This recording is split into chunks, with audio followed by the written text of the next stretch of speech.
It's the EP Podcast. Evergreen Park. And welcome into the EP Podcast. My name is Chris Lanuti. 30 minutes of good awaits you here for Evergreen Park and those in the surrounding area that just love the EP to come in here and eat at the restaurants and enjoy all the great events that are going on in Evergreen Park. This episode brought to you by Little Company of Mary Medical Center, OSF Healthcare. OSF Healthcare, Little Company of Mary Medical Center, nationally recognized for its commitment to providing high-quality healthcare, particularly stroke and pregnancy and birth care.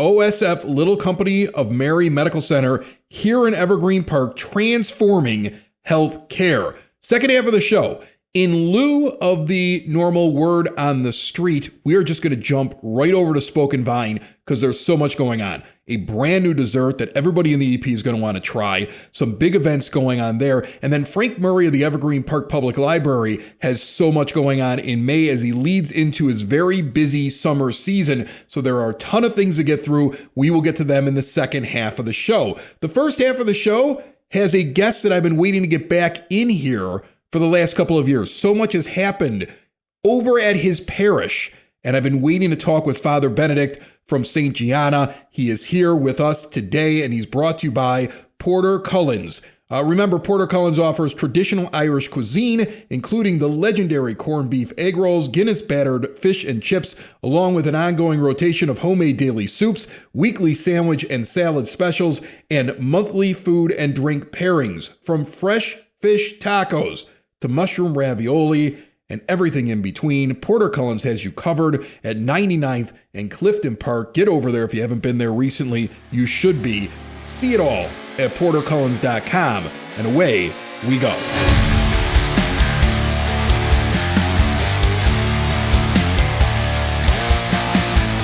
Sitting down here in the studio with me, we have a guest that was on the show a few years ago. You got to sit at the 9-foot homemade oak bar. You're in the 10th studio. Very soon we'll be in Spoken Vine. Father Benedykt Pazdan. How are you, Father? I'm very well. How are you, Chris? Good. You're last time we spoke, you were at St Bernadette. You had a special event that you were setting up. There was a cow. There was a grid on the ground, and the cow was going to poop. And wherever the cow pooped, whoever had bought that space on the grid out in the parking lot won some sort of giant prize, cow pie bingo. That was why I put you on the show, because I thought it was absurd. You've come a long way since then. Do you still do that?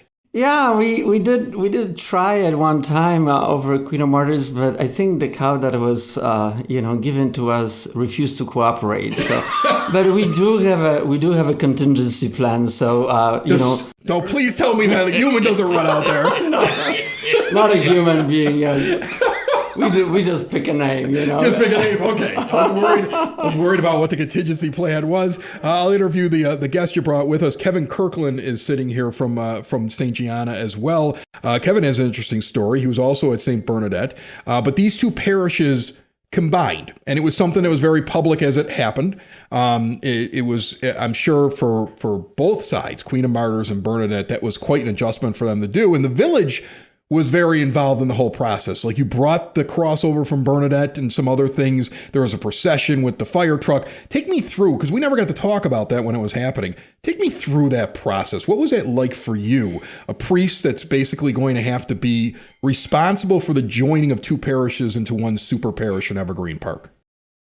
So it was quite emotional, to be honest, but it was truly fulfilling was to see both representatives of Queen of Martyrs and Bernadette's, parishioners, leadership come together, forming what we call a unification team.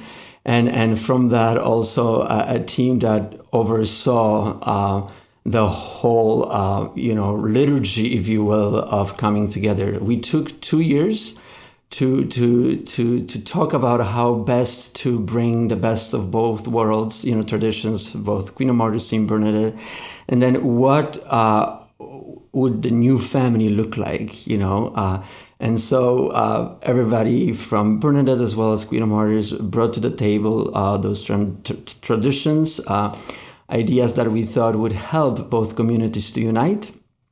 And we've planned this beautiful liturgy for June 30th of 2024.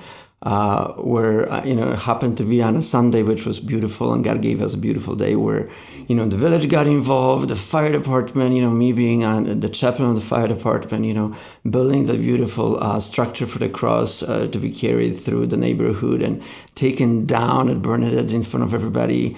People coming to the liturgy, kissing the altar goodbye, having that ritual.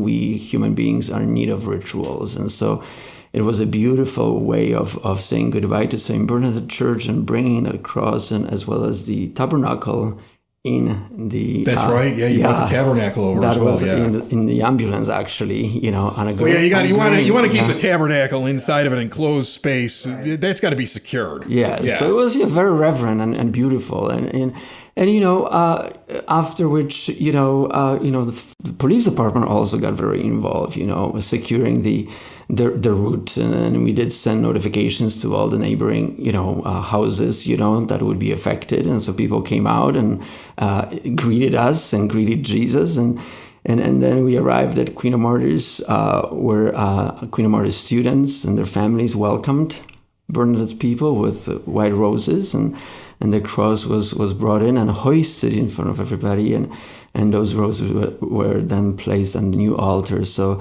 some of the comments that I've heard, were, we lived Paschal Mystery. We are in the Easter season, from Good Friday to Easter Sunday in that 4 or 5 hour period. But for a pastor, that was very fulfilling, beautiful, emotional.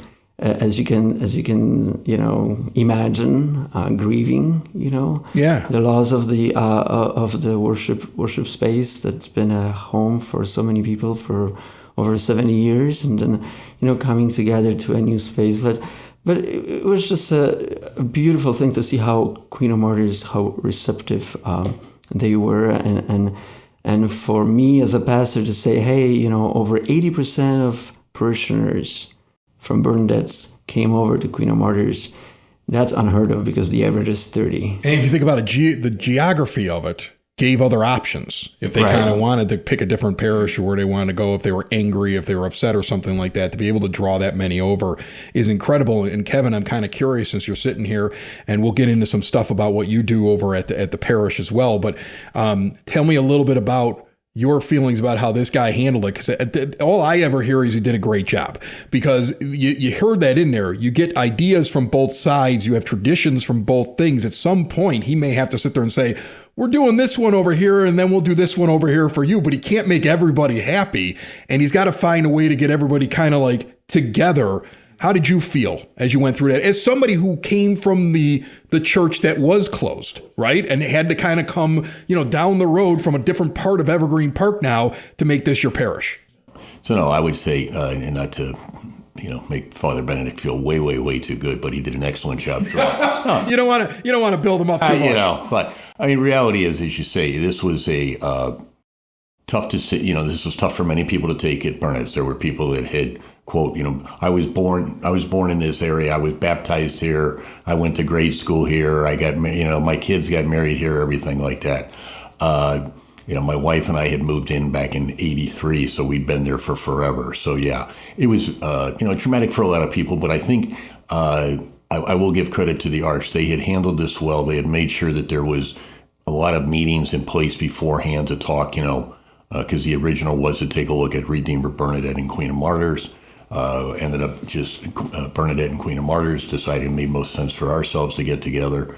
But Benedykt did a very good job of talking to both sides as to as he said, what are the traditions, what are the things that are important to the community. Obviously, people at Bernadette's might have felt more of a loss because we physically lost the building. Oh, I remember. Look, I do the EP podcast. I've been doing it for 8 years. I got listener mail at the eppodcast.com. I remember all of you. There were voicemails left at the eppodcast.com.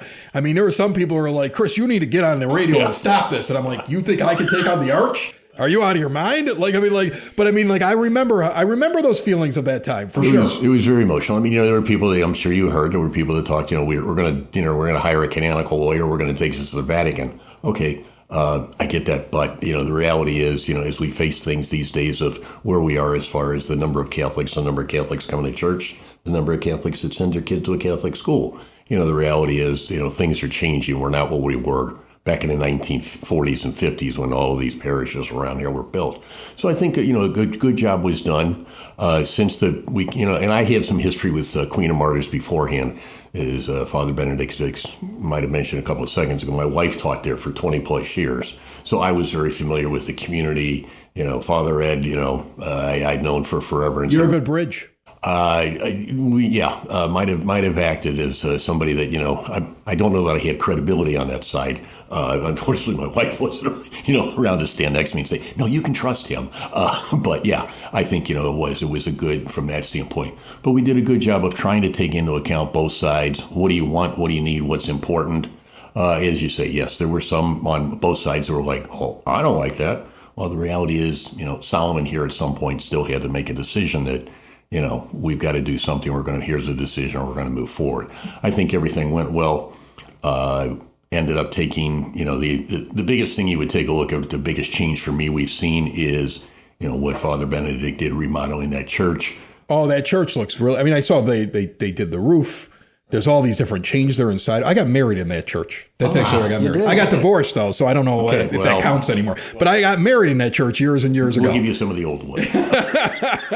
So I'm kind of glad you changed it around now. Now I don't walk in and go, oh, now everything's different in there. But you could see the difference. My folks are actual parishioners at your church. Right. So I have gone over there at times with them. I've walked in that church. You could see the differences in there. Was that also something where you were like, okay, I'm combining these two parishes. I've got now all of a sudden, I would imagine now with the sale of Bernadette and everything like that, you get some additional funds. How do I make this home for everybody? You know what we do? We invest into the church. We make things bigger. Was that like a major focus? And what did you think was important there? One of the most important things for me when we combined was to have physical representation of St. Bernadette Church in that combined, new worship space. Queen of Martyrs Church, yes, but St. Bernadette Church feel needed to be somehow physically present. And so for that reason, and not only for that reason, but I thought it was aesthetically also, important to, make some upgrades and changes. As you do in any home, right? Once in a while you have to update things. The roof was leaking. We needed to address that. There was a termite issue, ate up the wooden walls, whatnot. But that beautiful cross from St. Bernadette, the Stations of the Cross, the Tabernacle, those were the main three liturgical items, if you will, that we brought from Bernadette to Queen of Martyrs, and they're physically representing Queen of Martyrs, St. Bernadette Church in Queen of Martyrs worship space. So I thought that was an important component of making St. Bernadette parishioners that came over feel at home, and it was a great thing to see how Queen of Martyrs people received that with much openness, and it was because it is beautiful. There is such a thing like objective definition of beauty, that you cannot argue. So and then God providing those Ukrainian artists, that painted those beautiful murals of the angels there and marble and making it look like it's real, even though it's painted, and everything is symmetrical and really provides that sacred atmosphere for prayer, and focus. So that was beautiful. And then in the back of the church also, where the cry room is, we have one of our parishioners is a professional who makes different objects out of fiberglass, and he was able to custom design for us a grotto of Our Lady of Lourdes, and we brought the statue of Our Lady of Lourdes and St. Bernadette in the back there, as well as the stained glass window from Bernadette representing, the Lourdes shrine. And in the back of the church, in that corner, that's yet another reminder of where we came from, right? And so not to, change Queen of Martyrs into Bernadette. That's not the whole goal. It's to, the goal is to have both representations. To meld them together. Meld them together. There you go. And then you get a school, and that's what Kevin specializes in. So you got that school over there, and you got this guy here. He's making all kinds of changes, making all kinds of improvements. You got 2 parishes that are combined. Give me just a quick breakdown there. How's the school doing? And, what exciting things do we see going on over there? Well, we'll say the latest excitement, and I won't steal his thunder. I'll let him make the latest exciting announcement we have today. Just as of today, we got ourselves a new principal. Great moment for our community to have a new leader.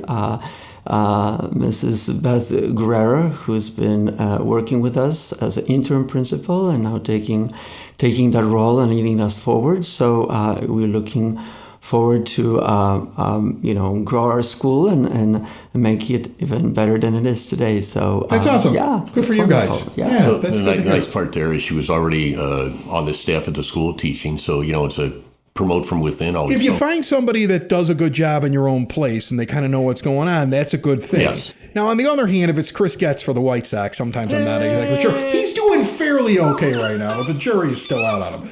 I just recorded the White Sox show right before you came in here, so I'm still in Sox mode. Still got some... Well, I'm a little upset about the fact he gave $20 million to a guy that never closed a game, and guess what? He still can't close games. So maybe that was a mistake. Not every decision's been right over there at 35th and Shields. But anyway, back to you with all the right decisions at St. Gianna. It was Gianna. nice to see somebody like that. Was from internal. You always like to see promotion from within and recognize the effort, her enthusiasm, things like that. Is to say. Father had come over. We reconstituted a school board, which is something that we feel the leadership needed to have some involvement from the parents. As you might just guess looking at my hair, I'm a retired guy, but everybody else on the board is a parent of a school child, so they've got obviously real involvement and commitment to what needs to be done here. How do we make this place better? How do we keep it going? How do we keep it growing?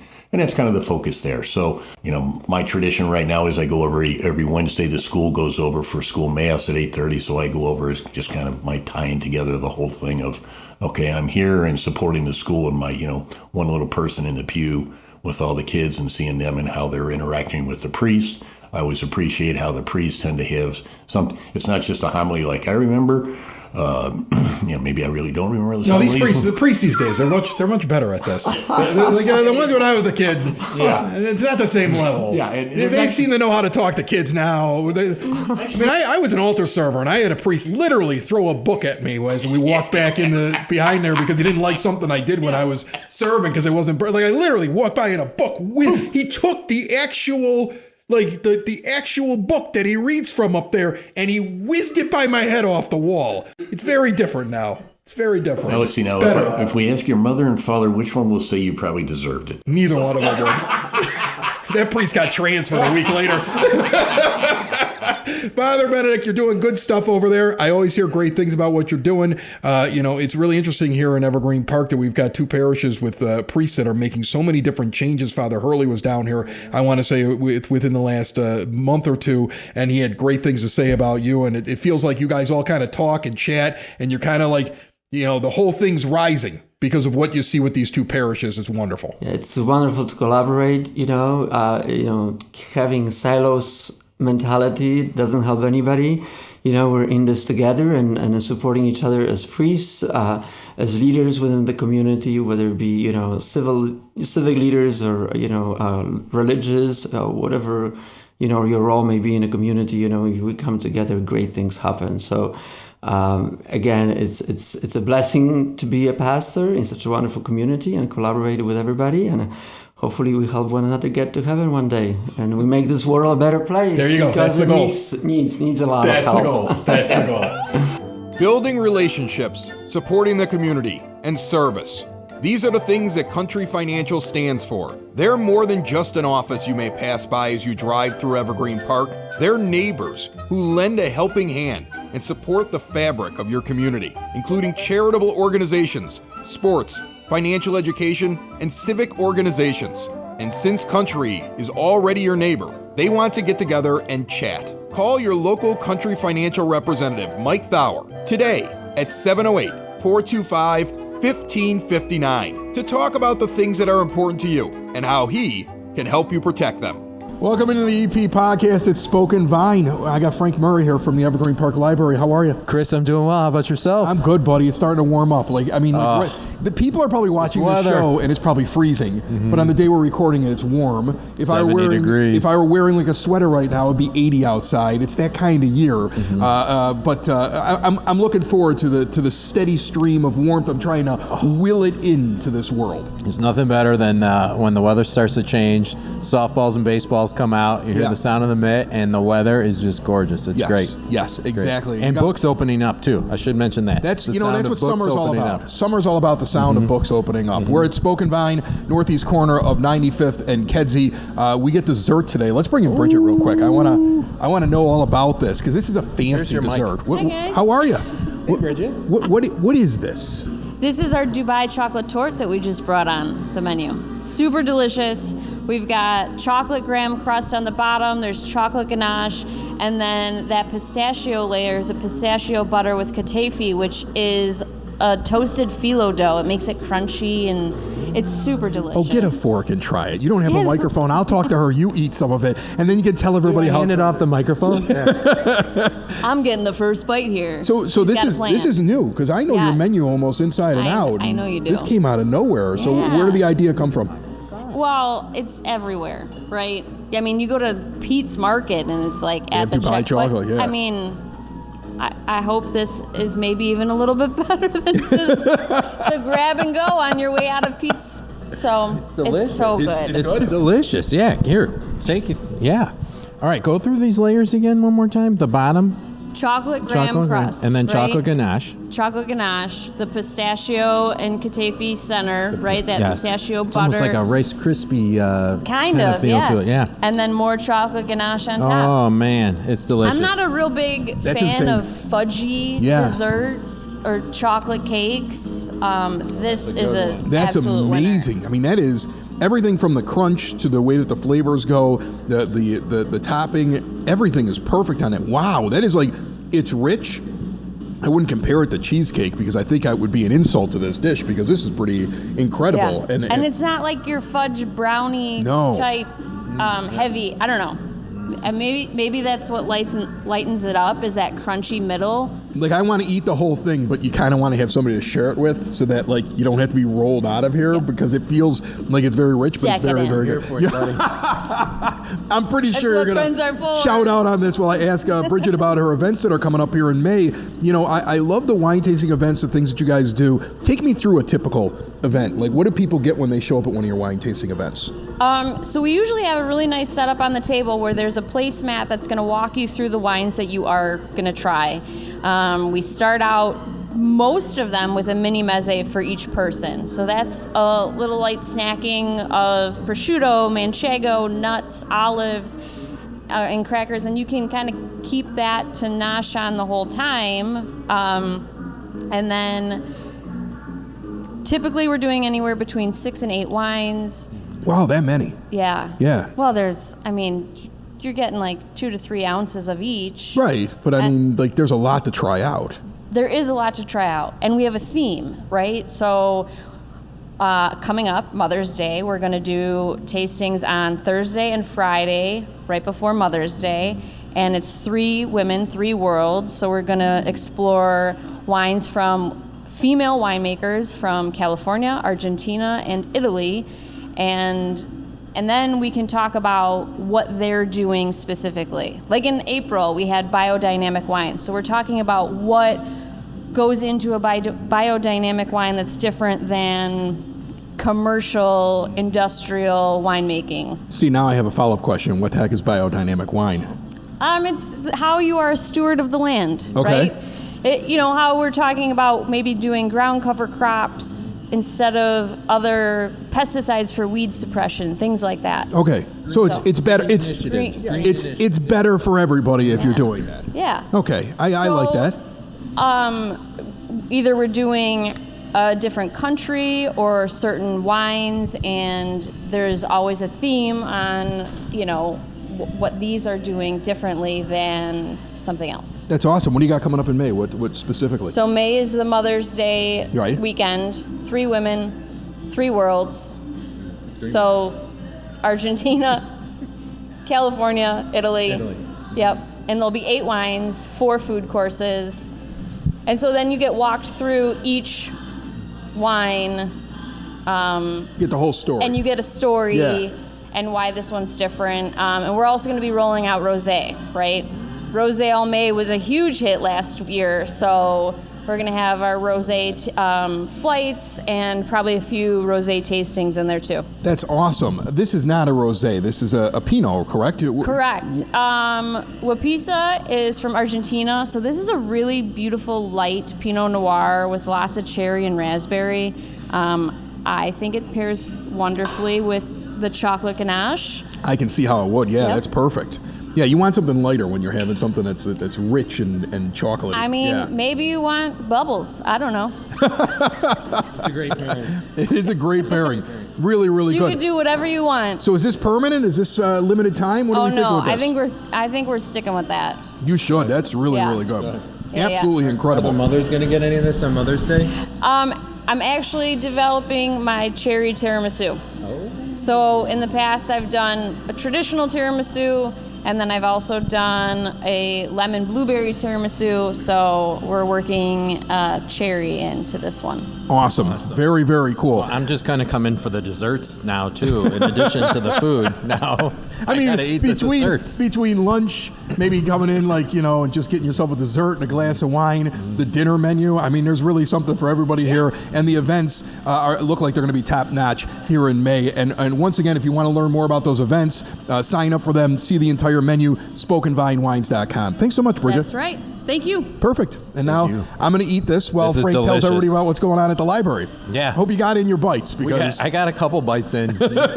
Enjoy. It's delicious, everybody. What's your It's big delicious. thing this month? It's something to do with local authors. There are so many of them in Evergreen Park and the immediate surrounding area.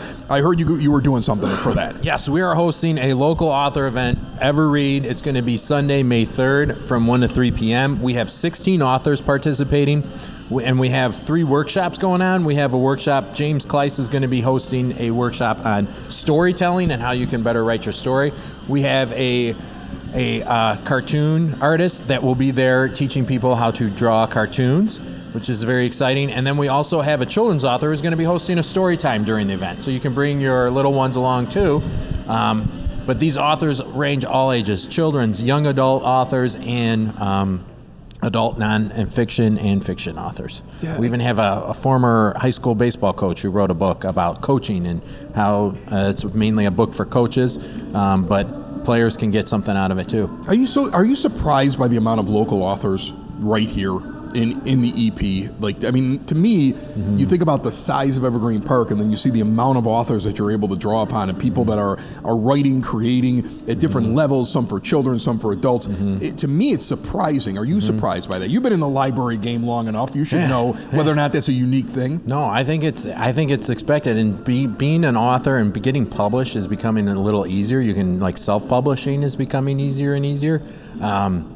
And there's a fantastic resource through through Rails. It's called inky.org, and that's a free resource for authors that are looking. You'll get your material published online, and it will become available through the Rails website. It's a fantastic resource for those looking to self-publish their own work. That's incredible. I've always thought about sitting down and writing, but it's always just so much easier to get on the microphone and just spew things.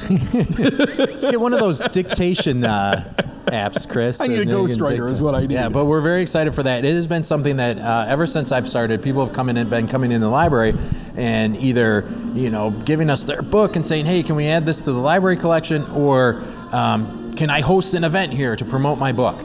We'd love to do that for everybody. It's just not possible. So we got the idea to do a local author event, and I mean, we have 16. We had to cut it down. We had more than 16 people. That's insane. Asked to sign up for this. So we have 16 authors. That's amazing. Yes. And again, this is on what day? This is on Sunday, May 3rd. Sunday, May 3rd. From 1 to So 3 p.m. It's coming up. It's this Sunday. So definitely check it out over at the library. That sounds like an amazing event. You got something coming up on the 1st as well. Yeah, we do. We do. We're having an after-hours trivia night.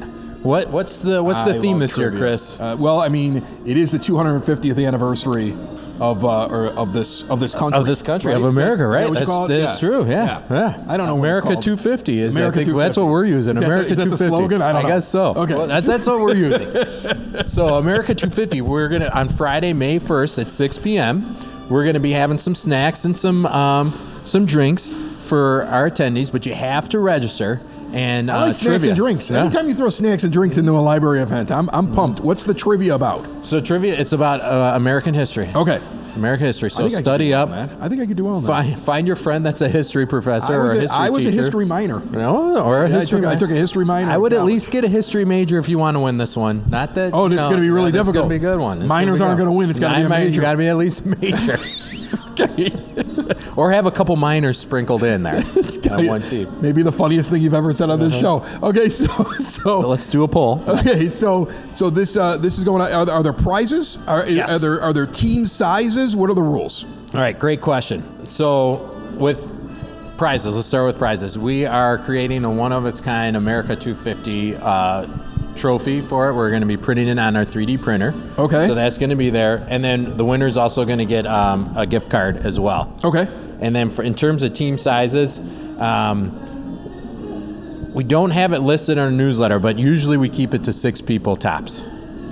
So you got to sign up. Can I just walk in and do it myself? You could do it yourself. You could go solo if you wanted to. I did that one time in a trivia contest. Walked in. Unfair advantage. Everybody was like, what am I? I'm pushing 50 now. I'm going to be 49 next month, right? Yeah, next month? Yeah, next month I'll be 49 years old. And it was about a year or so ago. I was in a pub, and they started to do a trivia contest on 1990s pop culture. Oh, nice. I was on the radio in my early 20s, and everybody else in that place, I think, was a baby. And so me by myself just beat all the tables of 6, right? Because I knew I had met half the artists that they were talking about. They were trying to figure it all out, and that's in my wheelhouse right there. I need that advantage when I walk in. I don't think I could do it for this though, because I only had a minor, not a major. Maybe grab another person or two, and yeah. All right. Have some fun. You got me thinking about it. Yeah. You got me thinking about trivia on the first. It's coming up. Did we get you very for the quickly. WrestleMania trivia that we did way back a couple years ago? I should have done it. I didn't. Well, hey. Sometimes I commit to things on the show that I don't actually show Don't regret this one. Okay. Yeah. Sometimes I overcommit. That sounds like a great idea. I'll be there, and then I never think of it again once the microphone is turned off. Every once in a while, Frank will email Chris and say, "Hey, are you coming? You expressed interest in this. Can you make it?" Here I am being nice. I'm a terrible person. What else do you have coming up? At least you're finding interest in the program. Yeah, I'm interested in it. Yes. I'm definitely interested in it. So, we're promoting May stuff, right? Okay. But the way this falls in the calendar, I want to talk about it now. It's the end of May. It's going to be Saturday, May 30th from 1 to 3 p.m. We're having our annual, this is our 4th annual now, I believe, summer reading kickoff party.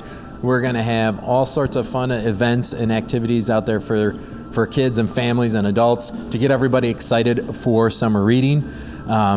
This party's a pretty big thing. It's a big. This is almost like a mini carnival that you have in the parking lot. We get a lot of people coming. Yeah. It's usually we usually have about 300 people that come. We'll have some food for kids and adults. We'll have a variety of different activities. In the years past, we've had a petting zoo. We're bringing back the ever popular foam party pit that we had the past 2 years. Everybody seems to love that, especially on a warm summer day. Did you get the foam pit? I did not. Are you getting in it this year? I might. Okay. I might. That sounds like the same kind of committal that I give to going to trivia nights. Well, if you show up to trivia night, I'll get in the foam pit. You'll get in the foam pit? I'll get in the foam pit. Now I have an incentive. That's a deal. Now I have an Maybe incentive. we can record or do something, a little snippet from there. But no, that's I'll do that. Okay. But yeah, that's part of the point too, is that we're trying to really ramp up for summer reading. It's a big initiative that we do. Libraries and reading, obviously, and literacy. We want to promote literacy. And we're going to be challenging the community at our next meeting, at our next podcast. This will be what I want to focus on, but we're going to be challenging the community at Evergreen Park to, last year we read about 620,000 minutes as a collective community. I want us to break 750,000. And we had about 40 some people sign up for summer reading. I want to break 1,000. And what is this? Yeah, Frank. Well, yeah, that's good because you're the head of the library. You want bigger numbers, Right. But I also want to see a better Evergreen Park. And what happens when we read? We discuss more. We read more. We improve our knowledge. We improve our literacy. We improve a variety of different skills. We stay off our phones. You can read from your phone. You can even listen from stuff from your phone. But as long as you're engaging in that reading or listening where you're being read to or reading, that's improving those skills. And that's what we're pushing. And summer reading's not just for kids. That's the thing I'm thinking of as you're giving those numbers. You're encouraging all age groups. And you have different tiers in terms of awards, prizes, things that goals that you can reach for different age groups, right? Correct, yes. Yeah. Especially our adults. That's the one thing when we're out and about and we're trying to promote summer reading is a lot. No, that's for my kids. No, that's for you too, as a parent, What a great example to set too. If your kid sees you reading, they're more inclined to read. That's awesome. I love it. I try to do it at my own house, and I have at least one kid that watches. I'm going to do it this year. Awesome. I'm going to finally do it, and I'm really going to do it. I'm not just going to fake my results. I'm not just going to write in a bunch of. I'm really going to do it this year.